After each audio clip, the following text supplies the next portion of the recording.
Assalamualaikum warahmatullahi wabarakatuh, mahasiswa Bapak yang berbahagia. Pada kesempatan kali ini dalam mata kuliah Cyber Media, kita akan membahas mengenai Electronic Public Relation. Materi perkuliahan berdasarkan pada jurnal Procedia Social and Behavioral Science nomor 141 tahun 2014, halaman 79 sampai dengan 84. Judulnya adalah E-Public Relation, Impact and Efficiency, a Case Study oleh Mihaela Amalia Petrovici dari University of Bacău, Romania. Oke, pembahasannya adalah pertama, konsep Electronic Public Relation, definisi dan pengaplikasiannya. Kemudian yang kedua, dampak dan efisiensi terhadap publik. Baik, kita mulai yang pertama dulu, konsep Electronic Public Relation, definisi dan pengaplikasiannya. Definisi Public Relation. Oke, dari Gruinik dan Hunt pada tahun 1984, halaman 6, Public Relation mewakili manajemen komunikasi antara organisasi dan audiensnya. Nah, di sini kita lihat bahwa organisasi dan audiens dihubungkan oleh manajemen komunikasi. Nah, manajemen komunikasi ini disebut Public Relation. Kita beralih ke definisi yang kedua. Marcenak mengemukakan pada tahun 2006 halaman 434 bahwa public relation memungkinkan penerapan yang tepat dan konstan kebijakan komunikasi atau informasi yang tepat dalam pelayanan perusahaan, administrasi, kolektivitas, dan entitas lain terkait dengan audiens internal atau eksternal atau lawan bicara. Ya, jadi di sini ada penggambaran ini perusahaan, kemudian di bawahnya ada kebijakan komunikasi dan informasi yang menangani adalah public relation. Nah, ini akan menjalin hubungan di audiens internal dan audiens eksternalnya. Ya, dalam hal administrasi, kemudian kolektivitas atau pelayanan perusahaan. Baik, kita berlanjut ke definisi public relation. Ya, definisi public relation adalah gagasan utamanya adalah kepercayaan atau trust. Ya, tujuan akhir dari public relation adalah kredibilitasnya, kredibilitas subjek. Itu dari Burton tahun 2005, halaman 64. Oke. Nah, kemudian sistem public relation. Sistem public relation bertanggung jawab untuk membangun koneksi di dalam organisasi serta memelihara mereka dengan tujuan untuk memastikan iklim fungsional internal berjalan dengan baik. Nah, kemudian juga bertanggung jawab untuk membangun hubungan yang tahan lama dan eksternal dengan eksternal, ya, lingkungan yang mencakup semua lembaga atau organisasi lain serta opini publik. Itu dikemukakan oleh Flaviu Kalinras pada tahun 2002, halaman 58. Kemudian Electronic Public Relation. Ya, apa yang dimaksud dengan elektronik? Ya, elektronik itu dimaksudkan adalah internet. Kita mengetahui bahwa internet telah mengubah dunia dan terutama praktik komunikasi. Ya, praktisi public relation mungkin terlibat dalam electronic public relation karena internet penting bagi manusia. Dari laporan yang diterbitkan oleh Dutton, Di Gennaro, dan Hargrave pada tahun 2005, riset mereka menunjukkan bahwa internet sangat penting bagi sebagian besar orang. Mereka mengemukakan bahwa lebih dari 7 dari 10 orang percaya internet membuat hidup lebih baik. Kemudian keuntungan Electronic Public Relation. Nah, dari Haig tahun 2000 halaman 4 menyebutkan bahwa kesempatan untuk berinteraksi dengan organisasi dan untuk menerima tanggapan segera, komunikasi yang efektif dan saling menguntungkan. Nah, kemudian keuntungan yang kedua adalah biaya yang lebih rendah. Keuntungan yang ketiga adalah akurasi dan presisi pesan.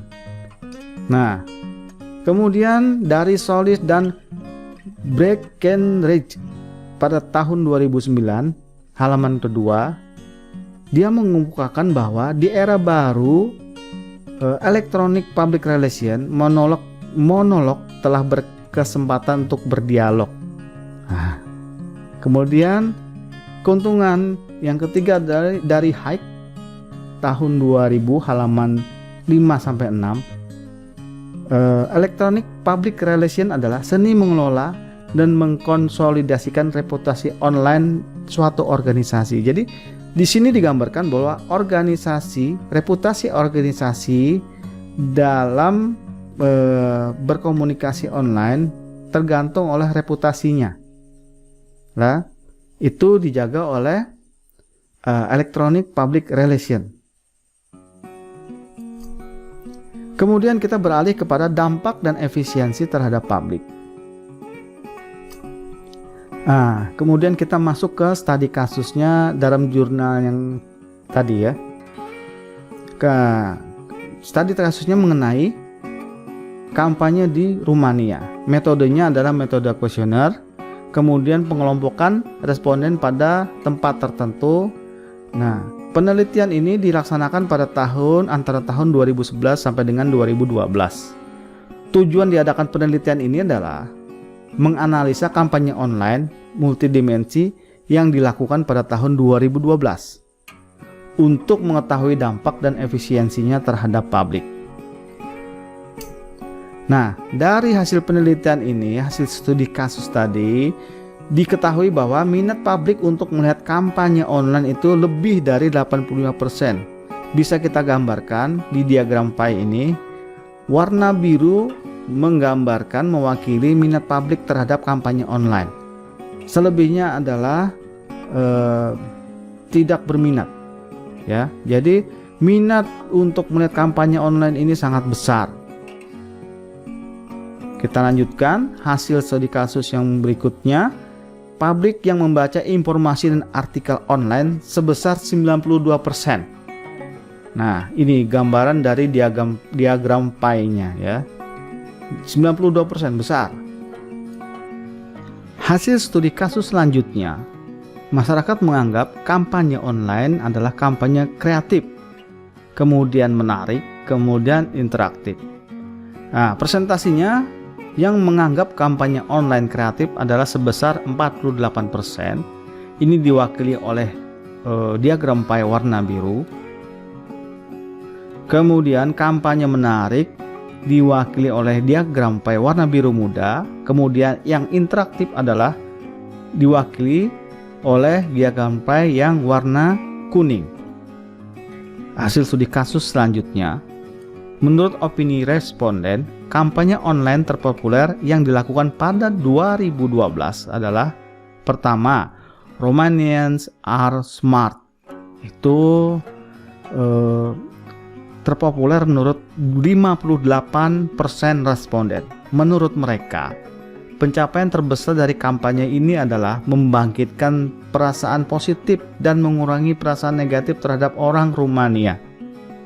Kemudian yang kedua adalah Reynolds looks for 100 ambassador of Olympic values. Itu responden sebesar 25% menganggap ini kampanye online yang populer. Nah, mempopulerkan nilai-nilai seperti mentalitas pemenang, dinamisme, ambisi, dan permainan yang adil. Ya, kemudian yang selanjutnya adalah transparency is pure gold. Sebesar 8%. Membangun dialog yang konstruktif dengan para pemimpin blogsper Rumania. Ya. Kemudian selanjutnya adalah tech school. Let's meet on the net. Itu sebesar 9%. Masing-masing mempromosikan pendidikan non formal dan memperoleh keterampilan online. Nah, Kemudian dampaknya ya, 87% responden menyatakan berdampak positif, diwakili oleh warna merah muda dalam diagram pie. Kemudian 13 responden menyatakan tidak berdampak. Ya.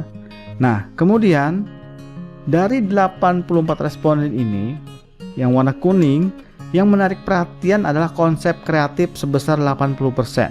Kemudian 20%-nya adalah tema serta pesan kampanye. Responden yang menjawab dari kuesioner yang diberikan adalah, menurut jenis kelamin adalah 96% jawaban perempuan, kemudian 4% jawaban laki-laki. Kemudian dari usia, 84% untuk kategori usia 18 sampai dengan 23 tahun, 14% untuk kategori usia 24 sampai 34 tahun, dan 2% untuk kategori usia 35 sampai 50 tahun. Nah, mengenai tingkat studi responden, 97% responden adalah siswa studi sekolah menengah. Kemudian 3% yang lain adalah responden dari mahasiswa yang studi di universitas. Oke, kesimpulannya adalah Electronic Public Relation memainkan peran penting dalam memfasilitasi komunikasi dua arah. Di era digital, ini adalah peluang besar bagi spesialis public relation untuk mengimplementasikan komunikasi yang lebih efektif dengan berbagai publik, karena khalayak telah meningkatkan penggunaan internet mereka, dan humas perlu berkembang bersama mereka. Ya. Electronic Public Relation merupakan alternatif dari bentuk lain dari membangun hubungan komunikasi dan interaksi. Komunikasi dialogis yang tercipta dari penggunaan strategi Electronic Public Relation merupakan salah satu cara bagi praktisi untuk membangun relasi dengan publik. Pendekatan dialogis menguraikan timbal balik dan saling pengertian dan menggambarkan, memberi dan menerima secara komunikatif, di mana prosesnya terbuka dan dinegosiasikan antara organisasi dan berbagai publik. Itu menurut Ken dan Tyler tahun 1998, halaman 321 sampai dengan 334. Nah, ini adalah referensi dari jurnal yang telah kita bahas.